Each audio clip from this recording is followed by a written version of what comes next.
बंद से वृंदावन आए, इनका नाम था श्री छबील दास जी। इनको तांबुली कहते थे सब, क्योंकि इनका काम क्या था? बीड़ी बनाना, तांबुल पत्र आदि सब समेट करके और बीड़ी बनाकर, अच्छा, पूरे जहां कहीं भी रस भाव से ठाकुर जी की सेवा होती है, अनेक स्थानों पर महाराज जी बीड़ा का भोग लगता, पर हमारे वृंदावन में बीड़ी का भोग लगा, बीड़ी छोटी छोटी। क्यों? मन में भाव है, नेक नेक से लाला लाली है, इतनी बड़ी बीड़ा बना दो, कहां खाएंगे वाकू, नेक नेक सी बीड़ी बनाओ, छोटी छोटी बीड़ी बने। हमारे वृंदावन में नंदगांव जाओ और कहीं जाओ, इतने बड़े बड़े बीड़ा रहे, बीड़ा बीड़ी समझ रहे हैं ना, कैसे के बाबा जा, ये नहीं है बाबा दूर तक कर रहे हैं, वो बीड़ी नहीं है, बीड़ी पानते के बीड़ी। जय हो भैया अरे राम, प्रियालाल जी की सेवा में बीड़ी बढ़िया भैया, मैंने पूछ ली। पान की जो सेवा रहे बात बीड़ी के हैं, और बीड़ा के वो बड़ो रहे, छोटी रहे वो बीड़ी। तो छबील दास जी तांबुली, ये भी देवबंद के थे। इनको भी महाप्रभु जी की बड़ी याद आई, और आप भी महाराज सब छोड़ छाड़ करके वृंदावन आ गए। बोले कि वहीं जाके छोटी छोटी बीड़ी बनाऊंगा, राधा वल्लभ लाल जी को पवाए करूंगा। आए, आकर के महाप्रभु जी के चरणों में प्रणाम किया, और प्रणाम करके कहा मुझे सेवा प्रदान करो। बहुत ध्यान से सुनना सब लोग। महाप्रभु जी बोले क्या सेवा करोगे? बोले हम पे तो एक ही काम आवे, बीड़ी बनावेंगे, प्रियालाल जी आप बनाओ। बोले ऐसी बीड़ी बनाओ जो मुख में जावे के बाद भी लाल जी को श्रम नहीं करना पड़े, अपने आप ही घुल जाए करे। महाराज जी कितना विचार हमारे ब्रजमंडल में किया जाता। आप कभी दाऊ जी जाओगे ना, दाऊ जी वहां श्री बलराम जी का मंदिर है। महाराज जी दाऊ जी में शाम को जब ठाकुर जी का, दाऊ जी का प्रसाद बनता है, इतनी छोटी छोटी पूड़ी बनती हैं। मैंने पूछी गुसाई जी इतनी छोटी पूड़ी काई को? बोले कहीं तोड़वे में श्रम नहीं है, जा पूरी पूड़ी उठाओ, सब्जी लगाओ, खा जाओ। मैंने की भैया ये लाड़ प्यार करके मूड हम नहीं बैठा रखे ठाकुर जी इतना लाड़ करें ठाकुर जी से, बताओ ऐसी छोटी छोटी पूरी ये तोड़नी नहीं पड़ जाए। ऐसे हमारे ब्रजमंडल की सेवा है भैया। तो महाप्रभु जी ने आज्ञा करी, ऐसी बीड़ी बनाइयो कि प्रियालाल जी के मुख में जाए, मुख में जाते ही घुल जाए। वो ठीक है। अब तो महाराज वो इसी भाव में बीड़ी सिद्ध करता था, पानों को रात में भिगोता, उनको बिल्कुल नरम सा बना के, वही सामग्री भीतर, वो भी निधान महाप्रभु जी ने बताया क्या क्या सामग्री जाएंगे, उसके अलावा कुछ नहीं। बिल्कुल भी ऐसा ना हो कि मुख में जाकर के थोड़ा भी श्रम करना पड़े। रोज बीड़ी बनाता, चांदी के बढ़िया सुंदर पात्र में उनको भर के लेके जाता, और सेवा में जाकर के श्री राधा वल्लभ लाल जी की सेवा में पधराता। एक बात बताएं आपको, ठाकुर जी के जितने भी अधरामृत हैं उनमें सर्वश्रेष्ठ है बीड़ी। क्यों? बाकी को अधरामृत महाराज जी ठाकुर जी पामे, पर बीड़ी को भोग ऐसा है, ठाकुर जी क्या करें, वाकु पामे और मुख से लगा करके अधरामृत को स्पर्श करा करके तब वाकु पधरा दे। नेक नेक पामे, एक बीड़ी तो नेक लियो, दूसरी तो या को मतलब यह है कि मुख्य अधरामृत ठाकुर, वैसे तो सब कछु है, पर बीड़ी में विशेष ठाकुर जी को अधरामृत को भाव रहे। हमारे नाथ द्वार में भी महाराज जी, श्रीनाथ जी कितना बीड़ी भोग लगाते हैं, 100-150 पान रोज पाते होंगे, बताओ महाराज। हर प्रसादी के बाद में, और जैसे भोग की थाली होती है, भोग की थाली ठाकुर जी के सामने पधरा दी जाती है। ठाकुर जी स्वयं पाएंगे या किशोरी जी पवाएंगे, या ठाकुर जी किशोरी, हम लोग बाहर आ जाते हैं पर्दा करके। पर बीड़ी का तो नियम है कि बीड़ी आपको लेके ठाकुर जी के अधर से छुवानी ही पड़ेगी। तो मूल रूप से अधरामृत का स्पर्श बीड़ी को प्राप्त होता है, इसलिए बीड़ी प्रसाद प्राप्त हो तो समझ जाइयो अधरामृत ही है ठाकुर जी को। और बीड़ी की सेवा जाकू है सके करो, लाल जी को बड़ी प्रिय है मुखवास।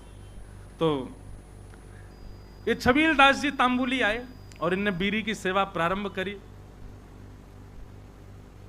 ठाकुर जी के लिए बढ़िया बीड़ी बनाते, चांदी के पात्र में ले जाके पधरा देते।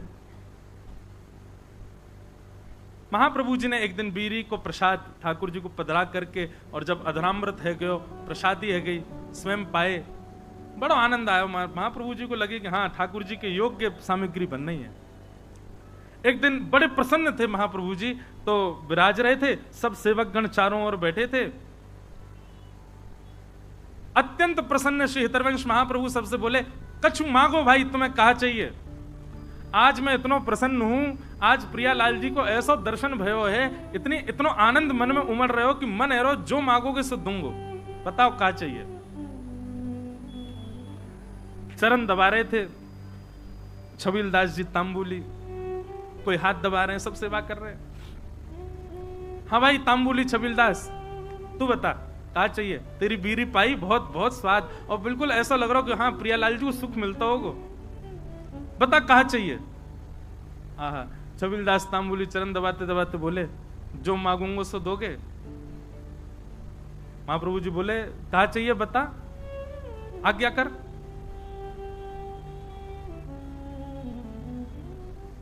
सावधानी से सुनो, बता कहा चाहिए। तो छबीलदास तांबुली कह रहा है, बोले कि जय जय, हमें ऐसा अनुभव भयो, हमने ऐसी सुनी है कि श्री राधा वल्लभ जी आपसे बात करें, आपके संग बैठे, आपको हाथ पकड़ लें, आपकी गोद में बैठ जाएं कूद के। ऐसा सुख मोह कब मिलेगा? ये मौसम बात कब करेंगे? मेरे हाथ कब पकड़ेंगे? मेरी गोद में कब बैठेंगे?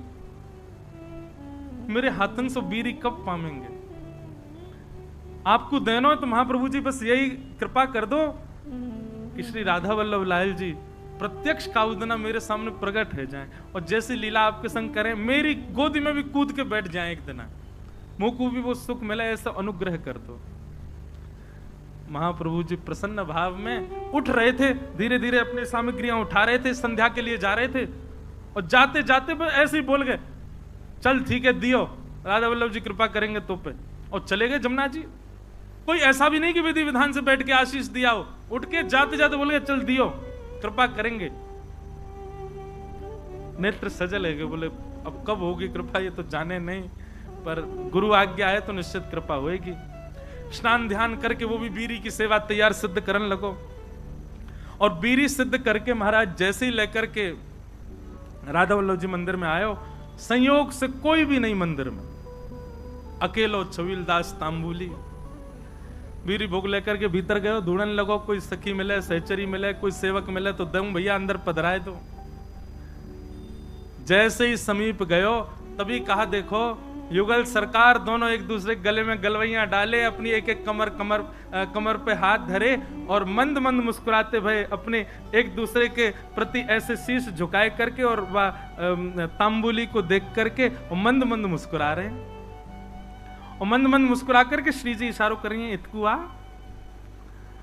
अब तुम, अच्छा एक बात, हाँ वो तो बताना भूल ही गया मैं, जब उसने महाराज जी महाप्रभु जी से यह आज्ञा मांगी कि आप ऐसा अनुग्रह करो कि प्रियालाल जी मुझको प्रत्यक्ष दिखें, तब महाप्रभु जी कह में सह पाएगा उनके स्वरूप को। वो अगर प्रकट है गए तो उनके स्वरूप माधुरी, रूप माधुरी को झेल लेगो ना, झेल लेगो तो को आशीष दूंगो। तो माने कही रूप देखने के बाद झेलनो ही ना है, प्राण निकल जाए, बस रूप दिख जाए एक बार, बाकी बात। अच्छा, क्योंकि एक बात बताएं, सहचरी भाव में और अंतरंग भाव में प्रियालाल जी तो अपनी लीला करते हैं, आपको तो बस प्रवेश मिल जाता है, और कहीं उनकी छवि देख करके आप बेहोश हो गए तो कई जगह महाराज जी हमारे वृंदावन रस रीति में उसको अपराध माना जाता है। आपने जरूर अपनी गुरु निष्ठा में कोई कमी छोड़ी होगी, जरूर अपनी निष्ठा भाव, इसीलिए आप उस छवि के भाव को सहन नहीं कर पाए। इसलिए महाप्रभु जी ने कहा झेल लेगो, झेल पावेगो स्वरूप को। छबीलदास बोले आप कृपा करोगे तो सब संभव हो जाएगा। तो महाप्रभु जी कहेंगे हाँ ठीक है, होगी कृपा। आज जैसी आयो, और आज महाराज बस थोड़ी देर पहले की बात है, महाप्रभु जी कह के गए कृपा होएगी, इतने में ही वो बीड़ी लेके आयो, इतने में तो कृपा है गई, प्रिया प्रियतम साक्षात खड़े वहां के सामने, श्री जी इशारा कर रही है इतकुआ। छबीलदास के 2 बार तो नेत्र बंद भये, हाथ पाम वाके होश में नहीं, ठंडो पड़ गयो पूरा, कभी इतकू जावे कभी उतकू, बस गिरवे ही वारो। इतने में ही माने महाप्रभु जी को स्मरण किया, हितरवंश महाप्रभु को स्मरण करते तुरंत चेतना आ गई, मानो गुरु ही कृपा करके ये बल दे रहे हैं कि प्रिया प्रियतम को देखो, उनकी बिना कृपा के देखे ही नहीं पाओगे वह स्वरूप को। छबीलदास सामने खड़ो है, अब कहां बोले ठाकुर जी से, ठाकुर जी तो मंद मंद मुस्कुरा रहे हैं। श्री जी कह रही जोर से मत मुस्कुरा दी, प्राण निकल जाएंगे आके। ऐसी छवि ठाकुर जी की। ठाकुर जी बोले खड़ो ही रहेगो, कछु करेगो भी। छबिलदास बोलो मुंह पे तो कछु आ भी ना, कहा करूं जय जय। बोले कहा करूं कहा। वो दूर डिबिया लेके खड़ो बीरी की, इतकुआ बीरी पवा। अब वो गयो महाराज, हाथ पांव कांप रहे वाके, ऐसे डिबिया खोल के और ठाकुर जी के आगे पधराई दी। ठाकुर जी बोले बाबर ही है बिल्कुल ही। अरे निज कर सो उठा बीरी और मुंह में पवाए दे, इतना विलंब काय को करे। जैसी बीरी उठाए करके ठाकुर जी के सन्मुख करी। ठाकुर जी इशारों के नहीं, पहले श्री जी को पवा। श्री जी ने बीच में से बीरी आधी तोड़ करके मुख में लाई। बोले अब अधरामृत मुंह को पवा। जैसे ही पवायो महाराज, वो छवि निहार करके कौन सुध में रह सके। बस वही बात छवि को देखतो प्रिया प्रियतम लीला कर रहे हैं। अद्भुत छवि को दर्शन करते करते छबीलदास तांबुली ने वहीं प्राण त्याग दिया, ठाकुर जी में विलीन है गए। बोलो श्री राधा वल्लभ लाल की। क्या समझ में आई बात? भजन के प्रताप से, आपके भाव के प्रताप से कभी प्रिया प्रियतम दिख भी गए तो देखवे की सामर्थ्य और वास में कहा करनो, ये सामर्थ्य भी गुरु प्रदान करेंगे। या हमारे गुरु शरणागति लो भैया। गुरु आज्ञा के बिना या गुरु कृपा के बिना प्रिया प्रियतम दिख गए तुम झेले ही नहीं पाएंगे। और फिर क्या फायदा वास स्वरूप को देखवे को, जाके काजे हमने सब कुछ चुकी हो, वही के प्रति हमारा भाव नहीं रह पाया। ऐसे क्षेत्रवंश महाप्रभु ने कृपा करके दर्शन कराए। जय जय राधा वल्लभ हित हरिवंश, जय जय राधा वल्लभ हित हरिवंश, जय जय राधा वल्लभ हित हरिवंश, जय जय राधा